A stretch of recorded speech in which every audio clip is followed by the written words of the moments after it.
Wake up. Fight Okay. Club. Dad Fight Club. Here we go. Was this Episode round 4. 5? Oh, No. four. Feels like 5. Neither of us are mathematicians, that's for sure. Yeah, it does feel like 5. It feels like been through a couple of wars recently here. Yeah. How are you feeling? Are you feeling good? I'm feeling good. Yeah, I did actually what said I was going to do and start going to a couple classes. So this week was very action packed for me. I went to 2 classes and had our scrap session. So I woke up this morning feeling like the 10-man. I'm still trying to do my workouts and find that balance between the working out, still hitting it kind of hard there, but staying ready for all the grappling and stuff. So it's good. I went and did a little workout today, a little explosive workout, some legs, and so I'll be rested up for next week. I don't think I want to do any more grappling this week though. So you did no gi on Tuesday, and then you did gi on Wednesday morning, and then I rolled in right after your gi class, right? Yep. So let it be known, everybody, Mr. 5 years wrestling in Oklahoma and blah blah blah is now doing jiu-jitsu. He's like, I'm coming onto the dark side. I have converted him to jiu-jitsu. He saw he only had to be guillotined one time, and that was it. He said, "I gotta learn this black magic." Yeah, he choked me out like 3 times in one session, so there wasn't just a guillotine. I mean, that was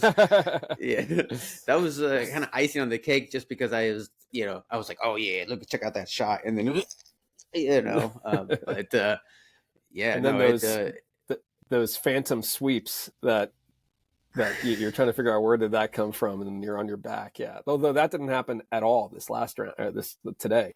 I mean, or I should say yesterday. I think so. Yesterday we got together and we were a little bit pressed in time. We had a little bit less than an hour, but I think that it was your best showing on the ground and probably my best showing on the feet. I think, like, I felt that first round that we did, I felt really comfortable on my feet. The second round, we don't need to talk about how I did on my feet. We'll see it. It's very embarrassing. It's cringeworthy. But I had like a good 2-minute session with you on the feet where I felt like I was sort of holding my own in that first round before you really poured on, the intensity in the second round. But yeah, so I'm truthfully really terrified of what you're going to be like if you keep on training a couple times a week and also scrap with me. 6 months from now, it's going to be pretty terrifying. You're still going to be a white belt, but just with your size and strength and intensity and all that, it's going to be pretty great. So Thank Wednesday you, Bill. mornings are going to be tough. Thank you. No, really, thank you. I mean, you've been kind of picking at me, kind of arguing the reason to get into jiu-jitsu, and I'm like, And why would you need that if you're a wrestler? Why would you ever need jiu-jitsu if you wrestle, right? There is definitely that thought. We are superior in every way. So it's funny. Well, one of the guys I rolled with in the gi thing, he kind of looked at me. He was like, "Did you wrestle?" And I was like, "Yeah." He's like, "Yeah, I could tell." I was like, "Is that a thing?" Yeah, it's literally what I think every time I roll with you for every second of the roll.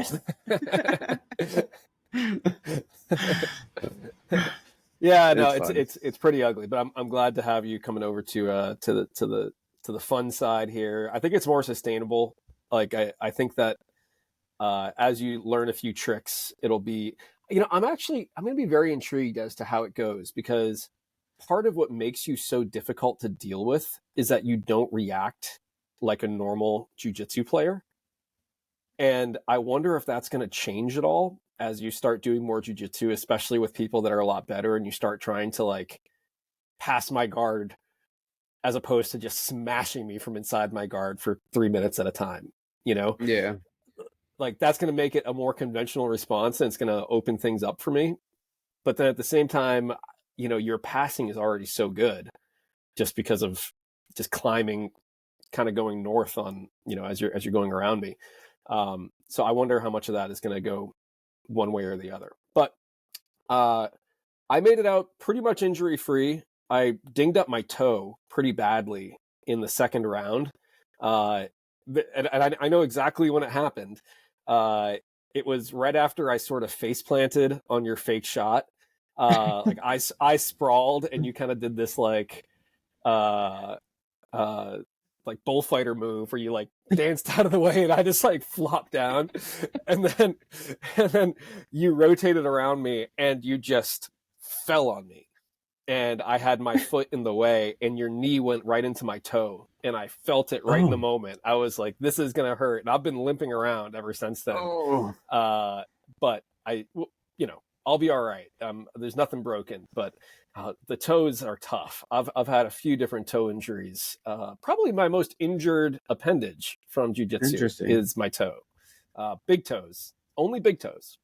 Little toes are okay. Interesting, because I hurt my little toe, or my ring finger toe, whatever the second one from the left there is definitely sensitive all through the workout today. And I'm not say hopping, but when it stretches, I don't know if it was from those explosive moves I was displaying in the second round there.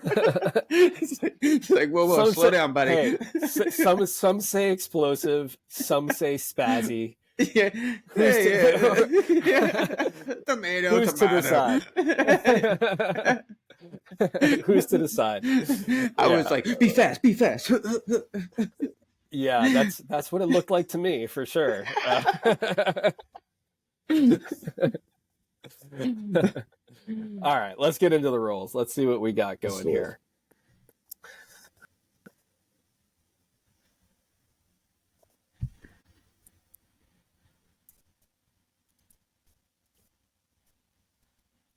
Oh, I should probably, before we go further, because I think it's good podcast material. All this foot talk about our big toes and our little toes. Oh, jeez.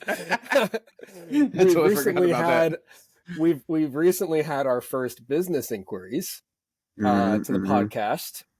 Not for, sponsorship by big jiu-jitsu organizations or gi manufacturers, anything like that. But rather, we've had more than one individual reach out wondering what would it take for us to become, actually enter a new line of work, become models, and not just any type of model, but foot models. Oh, yeah, baby. And for you and I, not just me and not just you, but both of us together to share foot pics for money. And not enough, by the way. If you're listening, you need to ante up. We're worth more than what you offered, by the way. Yeah, so we got somebody standards. somebody offered us $75. Yeah, exactly. We have 70 Instagram followers and more than one business solicitation for feet pics. Oh, I didn't tell you. I'm telling you live now. I also got a personal invite to wrestle with a guy. I will send you the pictures later. I was actually kind of disturbed and felt wrestle. a little. Yeah, like he has his own page where he's wrestling with other men, and it definitely caught me off guard. I was little, and I just had to kind of set it down, So I forgot to tell you about it when after it happened. But after we started talking about the feet thing, I was like, oh my god, I need to show Bill. So I politely declined. I mean. Hey, listen, man. How's that so different from what we're doing here? Okay, just. Well, you see the page, and you'll see how it's different. Okay, it's pretty. Yeah, I was like, yeah, okay. We're in new territory here. All right, fair enough. Well, we're not expanding horizons quite yet, but you do need a new webcam. So maybe the feet pics would go to fund the new webcam. Help fund the podcast. Okay, all right. Let's. Yeah. Hey, look, let's just put it out there. If there's a big demand for feet pics, I think we're in. It's just got to be a lot of money. So, make us an offer. It's got to be, Come correct, I'm thinking please. four digits at least. Okay. 4 digits, Four we're digits talking will make it at least. business. Yeah. 4 digits per digit. And, we're yeah. Yes. All I'll right, back start, to the good stuff here. think about quitting my day job. Okay, here we go. Yeah. All right. So I was feeling pretty good. I was like, I wanted to be a lot more defensively conscious this time around after just getting demolished last time we rolled. So I was really only using maybe 50% of my brain cells on offensive, creativity, and 50% just trying to not get blast singled onto my butt. So, this is where we get salty. So we were going too far to the left, and I basically lost focus and got distracted, which gave you that advantageous arm drag. And then you came up and you're like, "Hey, man, I had a good position." So I gave it back to you. I gave you the position back. Look. So you had gotten to there, right?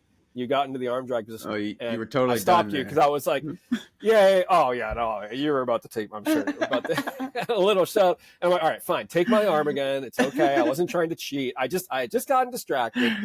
All right." I was just messing with you. Because I'm always I'm in producer mode. I got to make sure the video's on point. I have obligations. When you sent me that, like literally right after we had rolled that day, you had sent it and you said we got a little chippy. Even then I didn't want to ask you like what happened because I didn't want you to think that I'm like not on board here. I totally forgot that you had pushed me. Like that was a total joke, by the way. I know the jiu-jitsu guys are always like. No, the guys always start, when they go out of bounds, they're always like, right there. So I was just busting your balls. Yeah. No, I thought, look at this. You're like, hey, man. I was in good I do look position. serious there. I do look serious. I know. I was like, so you can see me smile. Back, you can see me smile. Step back. Step back. So, anyways. I love it. Yeah, you were much more, I don't know. You were definitely more on it, like you said. I definitely felt, although I wasn't thinking high assault on these.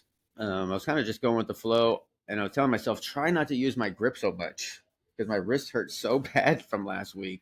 I know you were like complimenting left and right about how strong it was, but I paid for it, for the usage. So I was trying to think, use it sparingly, and just think different positions. This is the guy that doesn't use his grip so much. Look at this. He's got right. Tell me more, Jordan. Yeah. I swear that was my thought. I was like, save your wrist.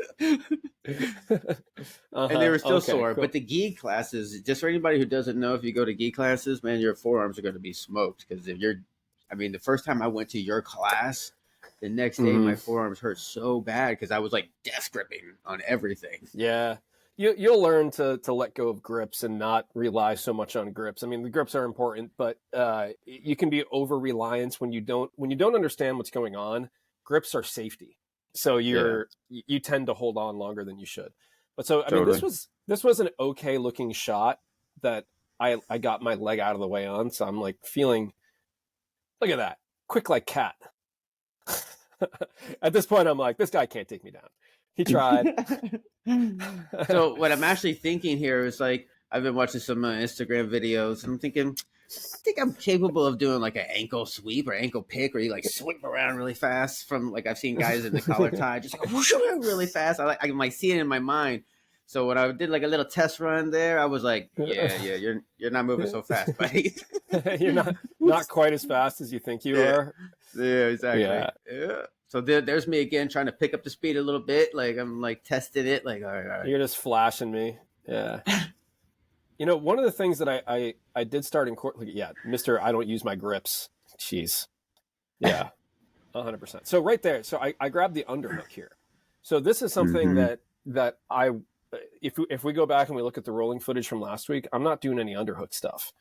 And like I'm doing collar ties and I'm trying to keep inside position, but I'm not doing any underhooks. And before this, we had drilled, right? Underhook to kind of the throw by to body lock. I actually felt like in instances where you had really good grips on one side, like you had a grip on my left hand here that I couldn't break just because you've got like lumberjack forearms. And going to the underhook on the opposite side, I felt like added a new element or a new variable that made it less petrifying, terrifying to have my one hand controlled, because it gave me some control on the other side and it closed the distance. It just gave me a little bit more to hold on to than you just kind of tossing me around with your grips. So like this game, like that made me feel a lot better having that underhook grip, but I still couldn't do anything with it. Oh, and I think this shot right here, the only reason it failed is you like hit your hand against my knee. Watch this. You jammed your hand so you couldn't shoot all the way through. I think that was really the only reason why that shot failed, because I didn't see it coming at all. Watch. I mean, I rotated a little bit, but that was long after you would have been through, you know. I'm already gassed at this point. Like, so we're only a minute and 47 seconds into the round, and just pushing on a 200-pound dude and being in constant fear of getting blasted into the ground. I'm already sucking wind, right?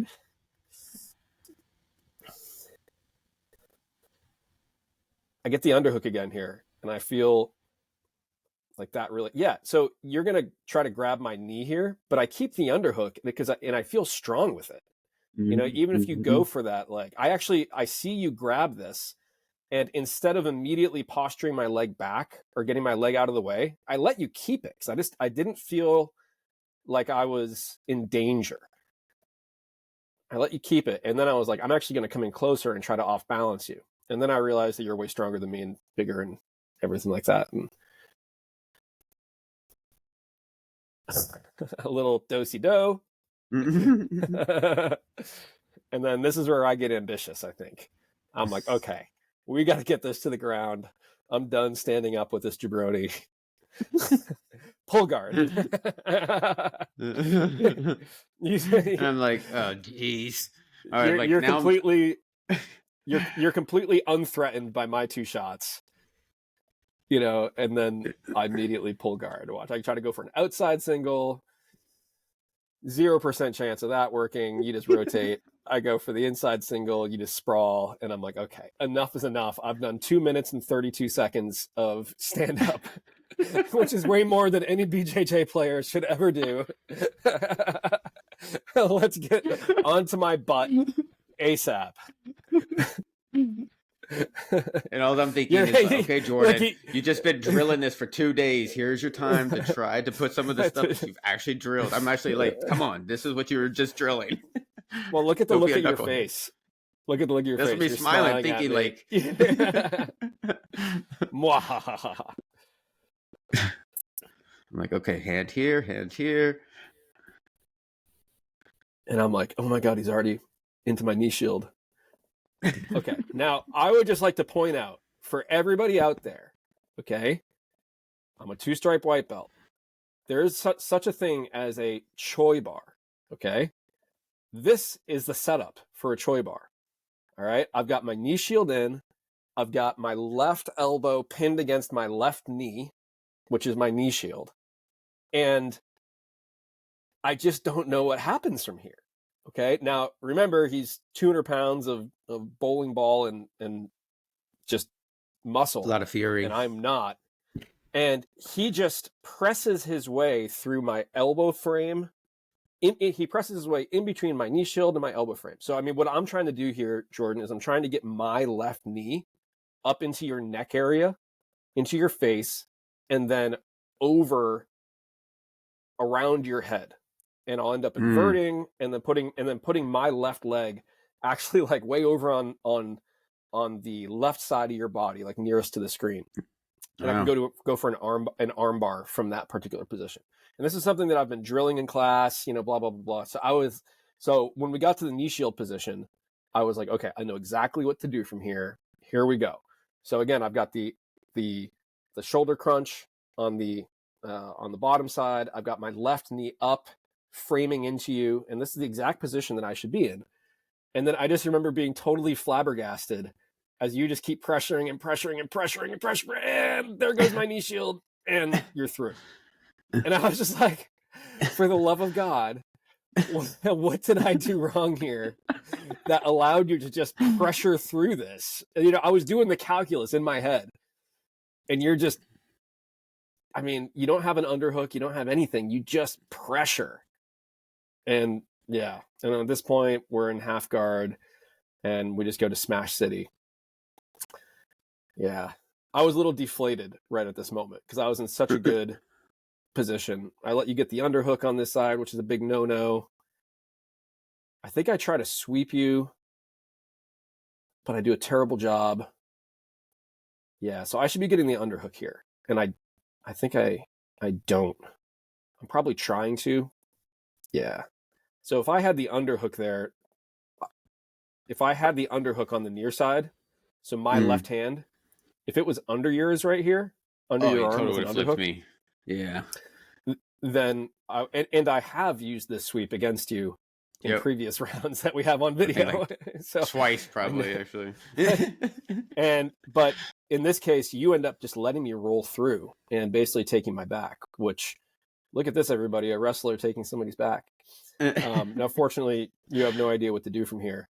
You let me get my butt to the ground and then get my back to the ground. So even though you sort of a little bit have a hook in here, my back is to the ground, which is where I need to be to escape this. So I was never really under any threat. Like, you were trying to get your arms around my neck, but as long as I can get my back to the ground and yours kind of sideways like that, there's no real threat. That before. I have, haven't I? I have to be very judicious in what I dole out in terms of expertise. I was telling my wife, I was like, I don't know why he keeps helping me. It's like every time I tell you something, damn it, you remember it, and you're trying to implement it, and it's just getting harder and harder and harder for me in these roles. I don't like it at all. Like, because it literally, like, your knee shield, like, you taught me the knee shield and all of this, and it was like, boom, I was like, the knee shield's going to come up, and I'm like, there's the knee shield. I'm like, So I've seen this before. I've seen this knee shield thing. And you taught me how to bring the knee to the elbow, you know, so I was trying to do all of those things. Well, I never actually got on top of you in top position today or yesterday, so you never really got to do the knee elbow escapes, but or I guess you see me do it. You see me doing the knee elbow escapes when you're on top of me. But just for the record, if you deal with anybody that like isn't me and is actually good at jiu-jitsu, that knee shield will give you more problems. Like, I clearly have some sort of fundamental deficiency in my knee shield game that's allowing you to pressure right through it. But yeah, we'll see. Well, the weight, it does make a big difference, man. I mean, I wrestled, I think I told you, but I didn't tell the podcast, but it, you know, both of those classes that I went to, the gi and no gi class, you know, I was on the lighter side of all of those guys, and most of them were like blue belts, and there were a couple one white belt that I rolled with live with, but I'm definitely not doing the same kinds of things. I'm very limited, and a lot of times I find myself on my back with them on top of me, and I'm just like, oh my gosh. And they kind of do a lot of the same thing, but they have more skill, so they're attacking.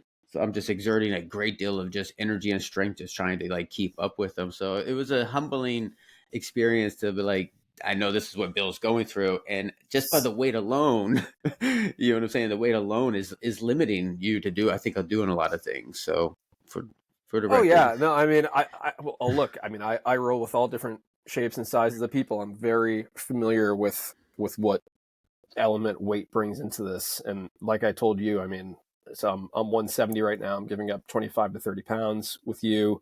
You know, I would love to gain another 10 pounds. You know, I mean, I was 160 when I started jiu-jitsu, and I was like, I've got to gain weight. Like, I don't mind if I put on a little bad weight. I have got to gain weight because I'm just getting, I mean, clearly technique is paramount, but if you're, you know, if all things are equal, size and strength, you know, will be the determining factor. And it definitely impacts what techniques you can you can use in a lot of situations. Mm-hmm. So yeah, I mean, like today at lunch class, I was rolling with a blue belt who's like 130 pounds, and I was able to do all sorts of stuff. And this person's very technical, but I was just able to do all sorts of things that I normally can't necessarily do with people that are, 190, 200 pounds, or whatever it might be. Yep. So, Yep. all right, let's roll. Okay, I don't really want to watch this one. Oh, I don't want to watch this. Okay, let's see. All right, so you come out way more aggressive, and I fall on my face, and yes, yeah, and that was when my toe got smashed too. Yeah, so if there are moments in your life when you realize, man, I'm really glad that I have a day job, because I never would have made it as a professional athlete. Like, this just shows my inherent lack of athleticism. Like I'm trying to follow you. I'm like, play it cool.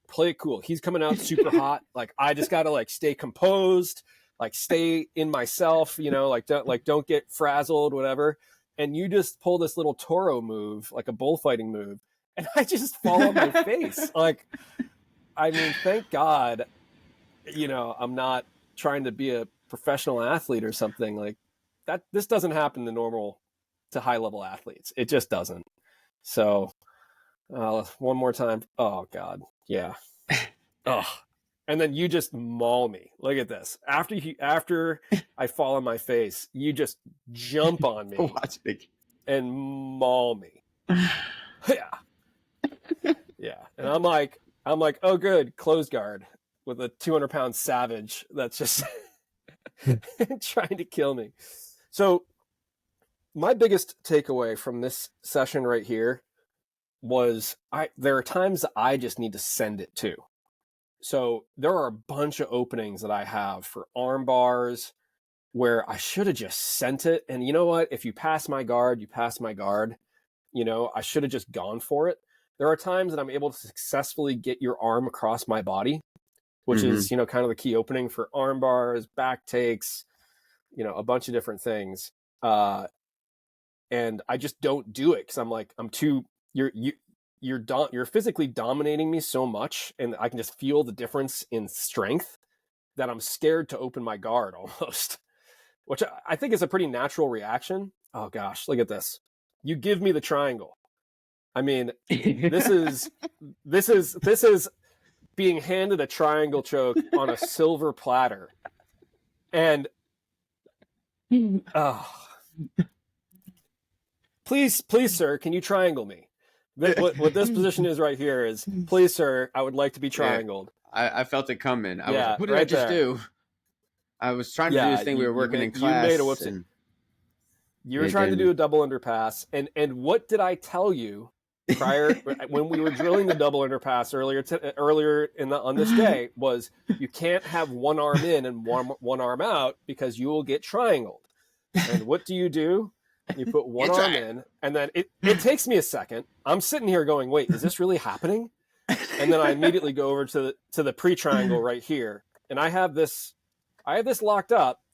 And if I had any skill whatsoever, you would have tapped, because I would have been able to get to the arm was in. I think so this is on the opposite side of the side that I normally do triangles on. So I normally do triangles with my arms and legs over the opposite side. And so I was trying to remember how to do everything backwards. So, which takes an extra second. And at that point you recognize the danger and you were out. I think I was holding on to this near side arm too much, probably. I don't know. But I mean, if you were dealing with anybody that was worth a damn, this would have been the end of the road. Night. I do try to switch to an arm bar right here. So when I realized I was losing the triangle, I attempted to switch to an arm bar right there. I'm bringing my leg over instead of my right leg. I'm bringing behind your leg, or behind your head, instead of keeping it on that side, which would have been like a flash arm bar. So I felt like I actually almost had that. So look, your left arm is still in. It's still in there. And I have both of my feet on the far. Yeah, you sure did.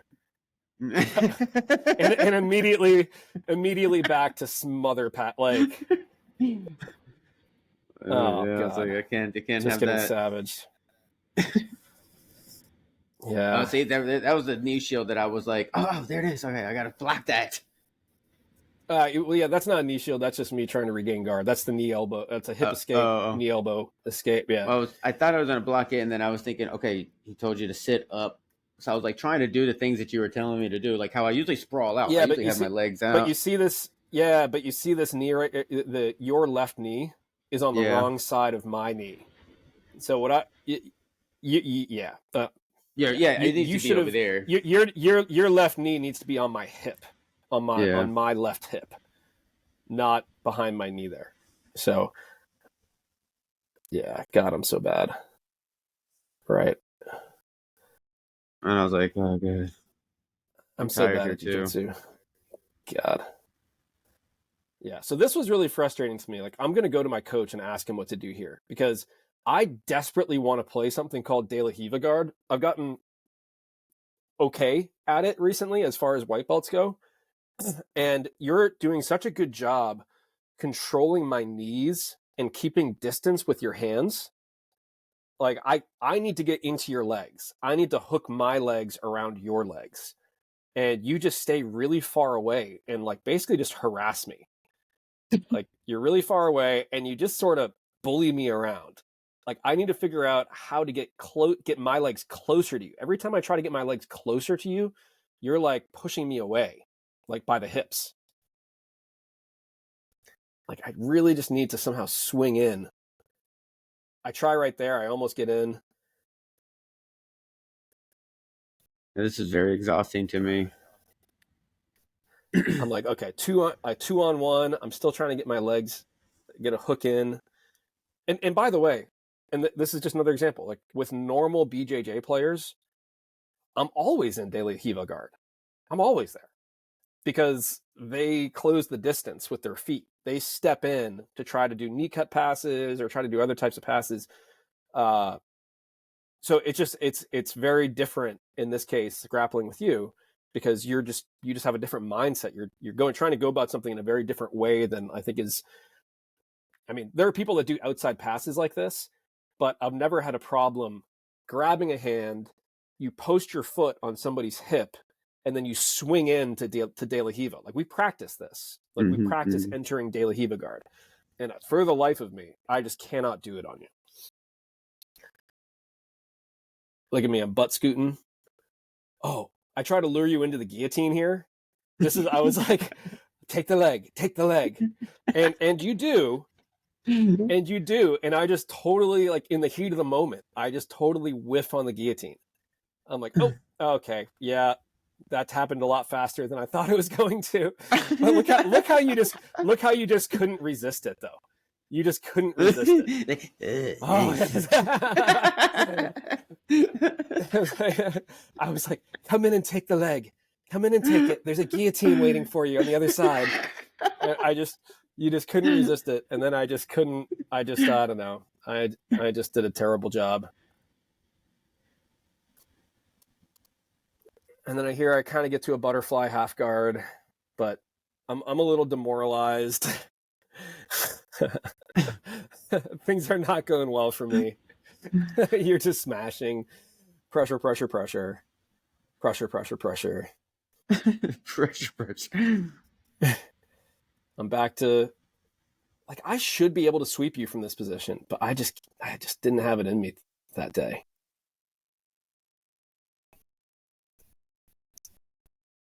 I get that hip through. I'm trying to see if I can get my hip. You're just walking me in circles. Look at this. Yeah. Like if you look at that whole sequence, Yeah. like we started here, okay? You're literally just grinding me into the ground in a circle. That's You're moving. okay, I'm following you. No. You just continue to let's just keep grinding Bill into the ground, going around in a circle. Yeah, all right. That's one revolution. I'm attempting to off balance with like butterfly guards and stuff. I forget what happens here. Do we end up getting in closed guard? I have no idea. Oh yeah. I'm actually. I'm so tired here. I am so tired. I almost butterfly hook you or butterfly sweep you. Oh, I go for this thing called a dummy sweep here at the very end, where I block both your ankles with my ankles. Watch right here. Wait for it. Oh yeah, I go. Oh yeah. Oh I'm yeah. like, I was like, I'm like, just no. do anything, dude. Like, let's do anything other than what we've been doing. That's like I was literally like, what. I can't do that. Yeah, yeah. The And then hell that was. here's my attempt at a dummy sweep, but you're just way too low and strong. And then Oh waiting for the man. timer. I just milked that timer at the end. I was like, God damn it. Well, that's what you get for coming out hot and just Yeah, smashing me exactly. and just embarrassing me and like, oh, golly. Well, Yeah. the thought process is that I've tried to, again, I'm still getting into regularly grappling just in general. So I'm still trying to find, my groove and that, and I've just been having like a slow grinding pace. And because of all the Instagram videos I've been watching, I'm like, I'm coming out real snappy and real. Well, So I that's what that mean, was. Snappy, you, spazzy. It's all. Oh. I know what I would call it, but no, But it I was a mean, great look, I time, mean, man. yeah, no, I mean, you're a big boy, and you've it's a lot to handle when you come out hot like that. I think it is good for me to experience that because it kind of shows me the kind of the boundaries, of like, okay, so like this is sort of like a normal intensity or like like if somebody comes out like that for one of my competitions, which I'm not sure people will. I mean, I think a lot of people come out and like they're things happen faster and it's definitely more high intensity than regular rolls, but it might not be quite that bouncy. Maybe is the term, uh, but it's good to have that at least experience, not just for the first time in a competition, right? So I do appreciate you bringing that to the table. I don't think we need to do that every time. Like if you keep doing that, like I hope that I get better at responding to it. Otherwise, I'm just going to keep like falling on my face the way that I did this But time around.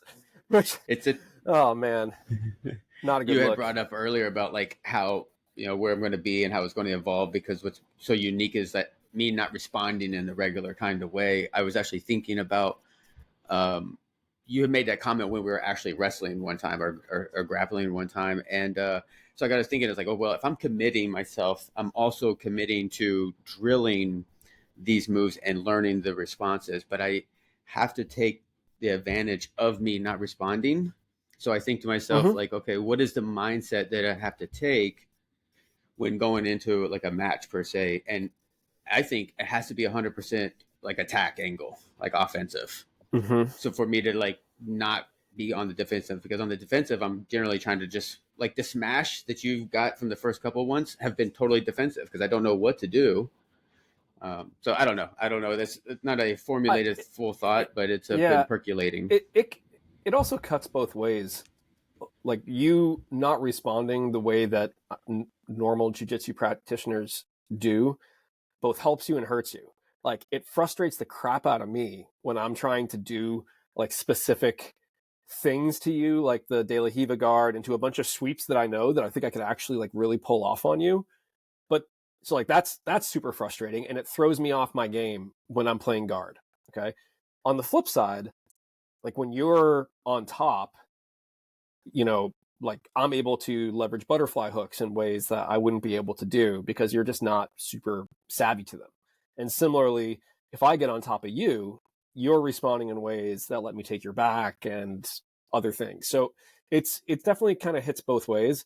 So I think that we need to keep that in mind as well. And I think you should too. Like you shouldn't just be like, uh, I'm only going to respond in unconventional ways because that's going to hurt you too. Like there's a reason why Right, right. people are Have responding in systems. very specific way. Yeah, yeah, Yeah, yeah, But at the yeah. same time, I don't you don't want to lose some of that wrestler, Edge. gusto. Yeah, that Right. edge. That's a good way of calling it. Their fury, the rest of their fury.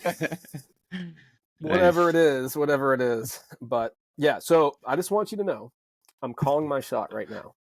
Uh The next time that we grapple, next Wednesday, I'm taking you down. oh. Oh, it's very It's gonna exciting. happen. Very exciting. That's that's the response of somebody utterly unconvinced and unconcerned, and Which I and doesn't literally want tell to myself, insult like, me. well, I'm then going to try to take him down then. Oh man, isn't that what? Haven't you been trying to take me down? No. Really? Oh my god. Oh. I did the one time he got me the guillotine. I was scared after that, and then I had to redeem myself the next one. So that's when I took the shot and then got you down. But that's the only takedown that I've gotten. Yeah, but I mean, like, a couple. but Maybe but this last session, like you were just dancing around, like you weren't actually trying to take me down. Yeah. So I'm trying to take you down, but I guess I was thinking more like taking a shot. Like I was thinking like taking shots. I just don't see what other way you're gonna take me down. Well, I guess an arm drag and the dump. Yeah. You'll just have to find out. Tune in next week. Tune in next week, everybody, to find out if Bill is successful in taking down Jordan. And again, we are open for business on feet picks. Just remember that it's got to be. Yeah, it's got to hit our standard when it comes to the money side of things. So, all right, cool. 40 minutes, we're done, man. See you later. Yeah, see you next week. Bro. Bye.